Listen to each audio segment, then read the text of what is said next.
ಅಪರಾಧಗಳ ವಿಶೇಷ ನ್ಯಾಯಾಲಯದಿಂದ ಈ ಒಂದು ಆದೇಶ ಹೊರಬಂದಿದೆ. ನಟಿ ರನ್ಯಾ ರಾವ್ಗೆ ಮತ್ತೆ ಪರಪ್ಪನ ಅಗ್ರಹಾರವೇ ಗತಿಯಾಗಿದೆ. ನಾವು ಬೆಳಗ್ಗೆ ಕೂಡ ಹೇಳ್ತಾ ಇದ್ದೀವಿ ಜೈಲೋ ಬೇಲೋ ಅಂತ.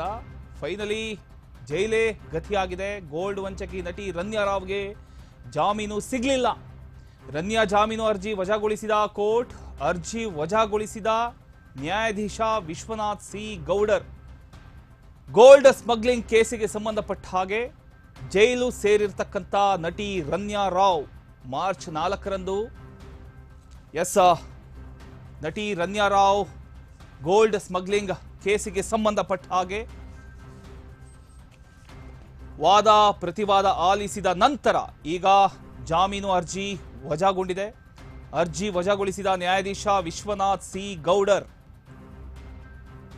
ಗೋಲ್ಡ್ ಸ್ಮಗ್ಲಿಂಗ್ ಕೇಸಲ್ಲಿ ಜೈಲು ಸೇರಿರ್ತಕ್ಕಂಥ ನಟಿ ರನ್ಯಾ ರಾವ್ ಮಾರ್ಚ್ 4ರಂದು ಅರೆಸ್ಟ್ ಮಾಡಿದ್ರು DRI ಅಧಿಕಾರಿಗಳು. ಏರ್ಪೋರ್ಟ್ ಅಲ್ಲಿ ನಟಿ ರನ್ಯಾ ರಾವ್ ಏರ್ಪೋರ್ಟ್ ಅಲ್ಲಿ ಅರೆಸ್ಟ್ ಆಗಿರ್ತಾರೆ. ಸುಮಾರು 30ರಿಂದ 40 ಬಾರಿ ಏರ್ಪೋರ್ಟ್ ಅಂದ್ರೆ ದುಬೈಗೆ ತೆರಳಿದ್ರು.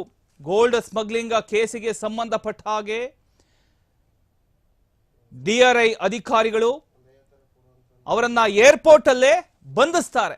ನಂತರ ಒಂದೊಂದೇ ವಿಚಾರಗಳು ಹೊರಗೆ ಬರ್ತಾ ಇದೆ. ನಾವು ಪ್ರತಿದಿನ ಕೂಡ ಸುದ್ದಿ ಮಾಡ್ತಾ ಇದ್ವಿ. ಈಗ ಈ ಒಂದು ವಿಚಾರಕ್ಕೆ ಸಂಬಂಧಪಟ್ಟ ಹಾಗೆ ಅರ್ಜಿಯನ್ನ ನ್ಯಾಯಾಧೀಶ ವಿಶ್ವನಾಥ್ ಸಿ ಗೌಡರ್ ವಜಾಗೊಳಿಸಿದ್ದಾರೆ. ಪರಪ್ಪನ ಅಗ್ರಹಾರವೇ ಗತಿಯಾಗಿದೆ ನಟಿ ರನ್ಯಾ ರಾವ್ಗೆ.